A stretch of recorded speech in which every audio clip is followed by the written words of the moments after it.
Carta 9. Yo, el Cristo, vengo a través del canal de estas cartas porque no puedo regresar en forma corporal ni adquirir nuevamente una personalidad humana, ya que resido en, y estoy constituido por, frecuencias vibratorias de conciencia tan sutiles y elevadas que ninguna forma humana podría contener mi conciencia espiritual. Mi única manera de alcanzarte ha sido por medio de un ser humano sensible, clariaudiente, obediente y dedicado a Dios, nacido para ser el canal a través del cual pudiera observar el tumulto de la vida activa y los acontecimientos mundiales.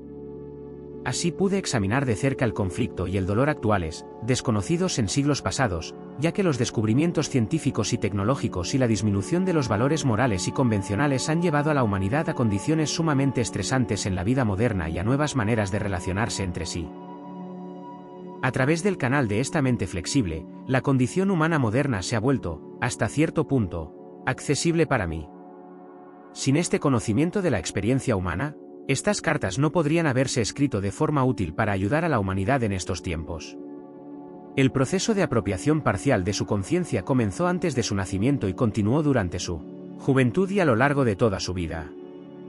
Mi canal inició mediante la completa desprogramación de su mente y la purificación de viejos conceptos, y fue deliberadamente sometida a todo tipo de experiencias humanas, presenciando las luchas y sufrimientos involucrados en la vida moderna. Con mis instrucciones, superó numerosos abismos de aflicción, culminando con la muerte de su ego y la liberación de la esclavitud mental/emocional del materialismo. Ella está aprendiendo a moverse en las frecuencias de conciencia del amor universal y ya ha tenido la experiencia personal de la realidad de la conciencia universal. Así, ha sido lo suficientemente purificada como para recibir mis enseñanzas con mayor claridad y transmitirlas al mundo. Bajo mi influencia, se retiró de la vida social hacia la soledad y el aislamiento, volviéndose dependiente de mí para su voluntad de vivir cotidiana. Yo actúo a través de su total disponibilidad para recibir mis palabras, siempre que las energías cósmicas y las de su propia conciencia le permitan recibirme y escucharme. Confío en su honestidad y dedicación para esperar escucharme con exactitud, y siempre me aseguro de que sepa claramente cuando soy yo quien habla. Hasta que yo hable, ella es incapaz de escribir. Te cuento esto para que puedas comprender cuáles han sido las energías de la conciencia crística que han dado forma a estas cartas. Vengo en esta carta para unir los hilos de mis cartas anteriores y presentarlas en un contexto mundial, mostrando cómo estas enseñanzas son relevantes para cada aspecto de tu vida terrenal, así como para todas las naciones. Traducao para o Español Internacional. Estas cartas están destinadas a ser el impulso, el estímulo, para la apertura de tu mente y tu corazón hacia la fuente del ser y, finalmente, a convertirse en el medio perfecto para comprender los efectos, en cada faceta de tu existencia terrenal, del pensamiento y del comportamiento individual y colectivo. En el pasado, las leyes dadas como normas para el comportamiento nacional estaban dirigidas principalmente a no deben, si lo hacen y este será el castigo. Las verdaderas leyes espirituales son completamente diferentes. Las leyes espirituales se expresan de la siguiente manera: puesto que tú y el lugar de tu existencia terrenal han sido creados de esta forma, si trabajas en armonía con las leyes de tu existencia, abrirás todo tu sistema, alma, mente, emociones, cuerpo y circunstancias personales al flujo constante de la conciencia divina, tu fuerza vital.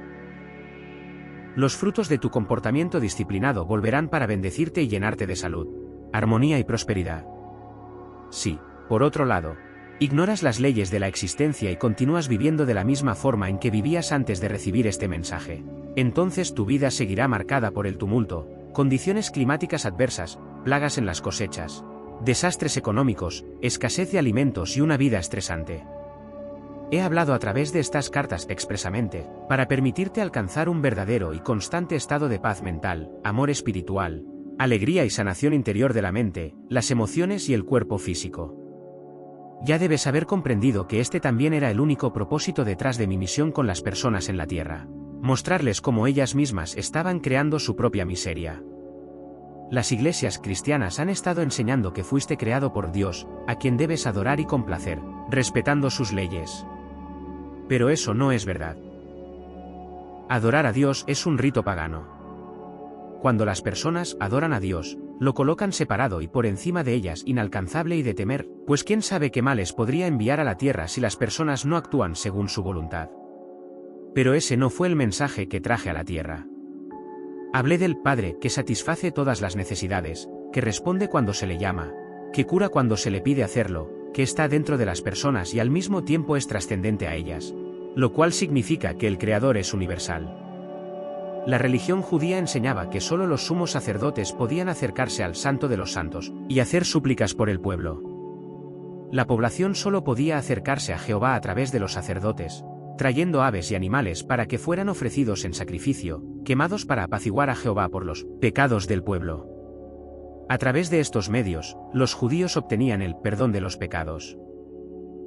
Yo enseñé repetidamente a las personas que recibirían el perdón del Padre por sus pecados según su propia disposición para perdonar a los demás, ya que les sería dado de acuerdo con su propia siembra. También enseñé a las personas a acercarse al Padre directamente y a orar de manera sencilla, pidiendo aquello que necesitaban para sus vidas.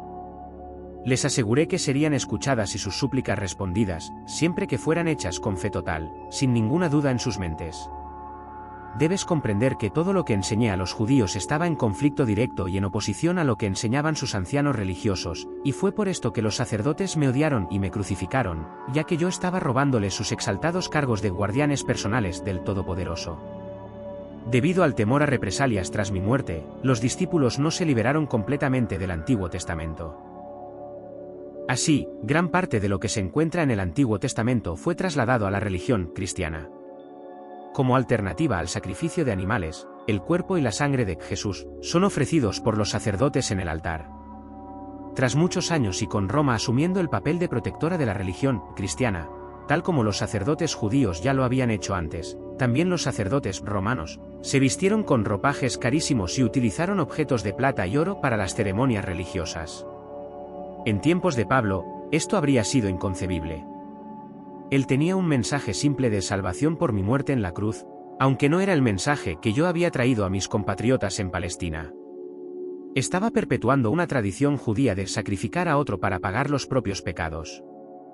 ¡Qué vergonzosa cobardía! Aún así, Pablo prestó un gran servicio a la humanidad al iniciar un movimiento que sería un medio para bendecir por igual a todas las razas.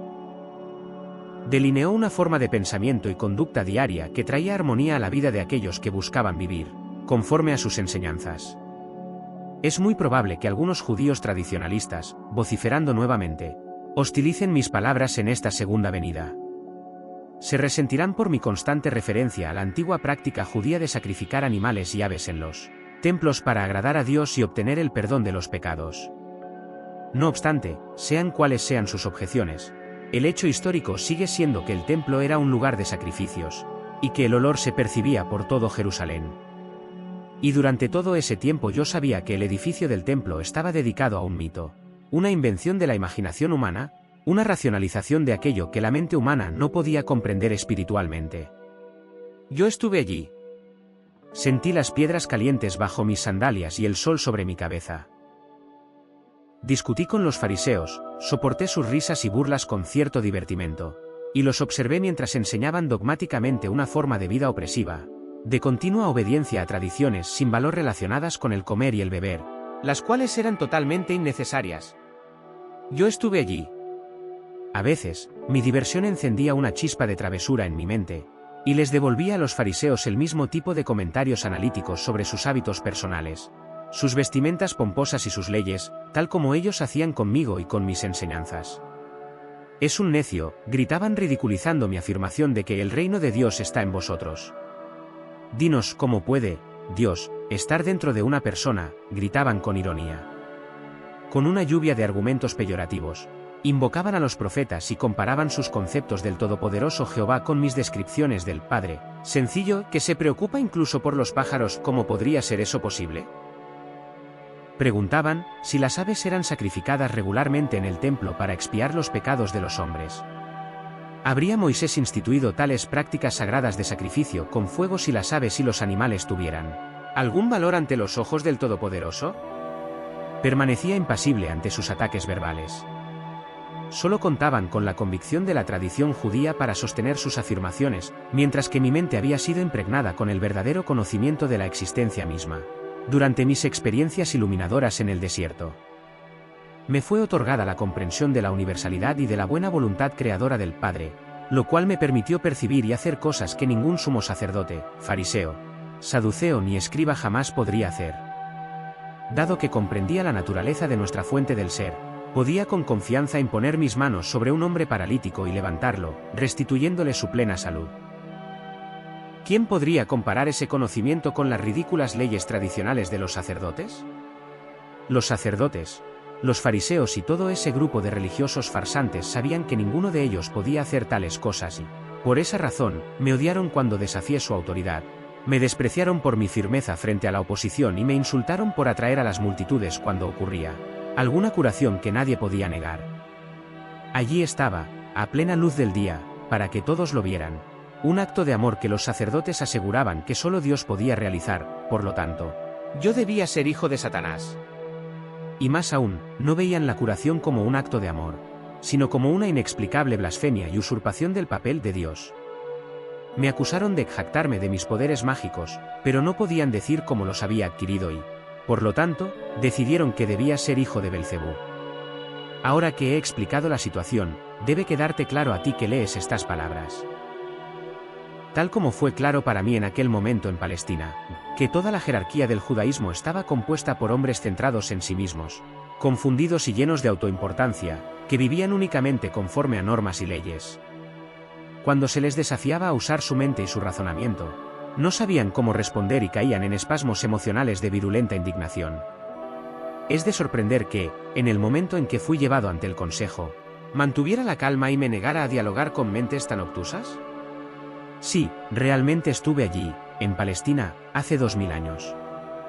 Viví entre hombres y mujeres sencillos que habían sido enseñados a temer a Jehová de una forma muy real y que estaban obsesionados con ofrecer sacrificios en el fuego para evitar el castigo por sus pecados. Fui criado y adoctrinado en el miedo a Jehová, pero había nacido para despertar a los judíos de su largo sueño de mitos y falacias. Para liberarlos de su historia opresiva de guerras y derramamiento de sangre, de disputas y peleas, de la exigencia de una cabeza por un ojo perdido, de ocultar y barrer debajo de la alfombra pecados que no tendrían importancia si no se descubrían. Y si se descubrían, entonces todo el peso de la ley mosaica caía sobre la cabeza del pecador, sin compasión ni misericordia, ni siquiera una consideración por las verdaderas circunstancias que rodeaban la transgresión. Como había nacido con la misión de abrir las mentes y los corazones de los judíos a la realidad que les había dado vida y ser, desde pequeño rechacé las enseñanzas del judaísmo. Algo profundo y secreto en mi instinto espiritual se rebelaba contra esa antiquísima intención judía de hacer que otro ser vivo cargara con la responsabilidad y pagara el precio por su propia terquedad y pecado. Más aún, no podía aceptar que un Dios, que supuestamente había creado un mundo tan maravilloso, se deleitara con el sacrificio en el fuego de parte de su propia creación, la cual él proveía abundantemente. Me era imposible respetar tales creencias y prácticas carentes de lógica. Después de la iluminación en el desierto, creció apasionadamente mi rechazo hacia las tradiciones judías. Así como vine con un cuerpo humano hace 2000 años para rescatar a la nación judía de un monumento de prácticas religiosas artificiales, opresivas e inventadas por el hombre, vengo ahora a través del canal de estas cartas, distribuidas por todo el mundo. Vengo para dejar absolutamente claro que la religión cristiana, de ninguna manera refleja mi verdadero mensaje crístico, ni como lo enseñé en Palestina, ni ahora, cuando estas cartas provocarán la furia y la condena de los cristianos ortodoxos. La religión cristiana, tal como se presenta actualmente, no es más que una mezcolanza de pensamientos confusos provenientes de los recuerdos selectivos de mis discípulos, de las reconocidas predicaciones de Pablo y de otros escritos antiguos. Más tarde, cuando al cristianismo le faltaba el impacto visual de los dioses y diosas romanos, la religión cristiana fue adornada con recursos teatrales convenientes para impresionar a aquellos que el imperio eclesiástico de Roma deseaba atraer a su redil. Posteriormente, ese imperio impuso a las personas crédulas tributos monetarios aún más injustos que los impuestos exigidos por el imperio romano secular sobre las naciones conquistadas. Ni siquiera César exigía un pago para que las almas ganaran su entrada al cielo. Quizás te preguntes por qué soy tan explícito en mi repulsión hacia el judaísmo y el cristianismo. Es vital para el éxito de la distribución de mi mensaje crístico que las personas comprendan plenamente la verdadera naturaleza de las religiones que han mantenido a la humanidad atrapada en sus garras hasta el siglo XX, mientras no se den cuenta de las bases míticas sobre las cuales han edificado todas sus convicciones. Les será difícil desprenderse de sus creencias tan queridas. Por favor, entiende que, cuando hago tales afirmaciones, me refiero a la religión cristiana, a los principios de fe, al dogma y a la teología. No me refiero a aquellas grandes almas espirituales que han buscado y continúan buscando a Dios y a la verdad más allá del dogma y de las creencias.